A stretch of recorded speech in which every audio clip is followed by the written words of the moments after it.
वेटसन cricket association for Maharashtra की जानिब से नांदेड़ के श्री गुरु Govind Singh ji stadium में आज से यानी 12 मार्च से 15 मार्च तक ये टूर्नामेंट खिलाए जा रहे हैं। ये क्रिकेट की तर्ज पर शुरू किया गया है। टीम के मैनेजर और west cricket association for Maharashtra के कोच मोहम्मद फ़हीम सर ने मज़ीद मालूमात दी। वाज़ेह हो कि महाराष्ट्र के मुख्तलिफ अजला से 30 खिलाड़ियों का इंतखाब किया गया, जिससे फ़ाइनल 21 खिलाड़ियों का इंतखाब अमल में लाया गया। ये मैच महाराष्ट्र, विदर्भ, गोवा, मुंबई जैसी टीमों के दरमियान में खेला जाएगा। हर टीम में मशहूर साबिक़ रणजी खिलाड़ी हिस्सा ले रहे हैं। इन टीमों का ऐलान अनिल देशमुख, श्रीकांत जाधव, अभय गजेंद्र गढ़कर और मोहम्मद फ़हीम सर ने किया है। अभिजीत कदम को टीम का कप्तान और खालिद जमा को नायक कप्तान मुंतखब किया गया। ये T20 क्रिकेट मैच 12 मार्च से 15 मार्च के दरमियान खेले जा रहे हैं और आज पहला मैच 12 मार्च को महाराष्ट्र और विदर्भ के दरमियान सुबह के औकात में खेला गया और दूसरा मैच मुंबई और गोवा के दरमियान में खेला जा रहा है। West zone cricket association for Maharashtra K team manager और कोच मोहम्मद फ़हीम सर ने सभी से वेस्ट जोन की T20 क्रिकेट मैच से फ़ायदा उठाने की अपील की है।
आजपासून नांदेडमध्ये BBCI अंतर्गत veterans cricket association of Maharashtra आयोजित नांदेडमध्ये ही वेस्ट झोनची वेटरनची T20 2026 ही क्रिकेट स्पर्धा आयोजित करण्यात आलेली आहे आणि ही सदरील स्पर्धा 12 तारीख ते 12, 13, 14 आणि ह्याच्या स्पर्धेचा 15 तारखेला फायनल होणार आहे। या टुर्नामेंटमध्ये 4 संघ सहभागी झालेले आहेत। मुंबईचा संघ, गोवा, विदर्भ आणि आमचा स्थानिक आमचा महाराष्ट्र संघ।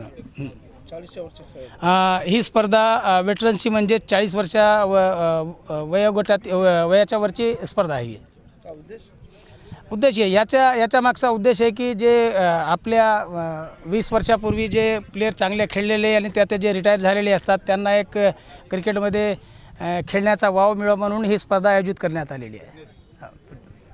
महाराष्ट्र वेटरन क्रिकेट असोसिएशन आयोजित ही वेस्ट झोन T20 क्रिकेट स्पर्धा आज आपण इथं होते आणि या स्पर्धेमध्ये महाराष्ट्र, मुंबई, विदर्भ आणि गोवा असे 4 राज्य याच्यामध्ये पार्टिसिपेट होत आहेत आणि या 4 राज्यातून जे खेळाडू आलेत 40+ प्रत्येक टीममध्ये 6-7 रणजी ट्रॉफी प्लेयर्स आहेत, नावाजलेले खेळाडू आहेत आणि आज या स्पर्धेतून आपली इंडियाची वेस्ट झोनची टीम निघणार आहे। हे जे 4 संघ आहेत या 4 संघांचा परफॉर्मन्स बघून नांदेडमध्येच इथं इंडियाची वेस्ट झोन टीम डिक्लेअर होईल आणि ती वेस्ट झोनच्या स्पर्धा नेक्स्ट मंथ हैदराबादमध्ये आहेत आणि त्याच्यानंतर इंडियाची टीम जे 4 झोन आहेत आणि एक सेंट्रल झोन असे 5 संघ तिकडे नॅशनलचे रिप्रेझेंट होऊन इंडियाची टीम तिकडे निघेल।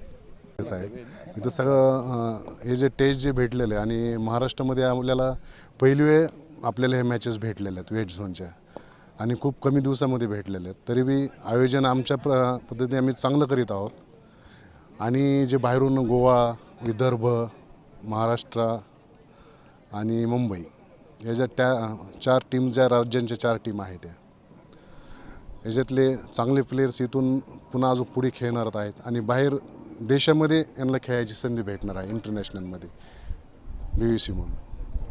तरी आमचा प्रयत्न राहील चांगले मॅच घेणं आणि 100% येणाऱ्या प्लेयरला इथं कोणची सुविधा इथं कमी पडणार नाही हे आमच्या सगळं कमिटीचा प्रयत्न राहील एवढंच सांगतो. जय हिंद, जय महाराष्ट्र. देश सर्व रिटायर्ड जे का 40+ वेटरन प्लेयर असतात त्या सगळ्यांना एक खेळण्याची इच्छा खूप असते पण कुठे संधी मिळत नाही.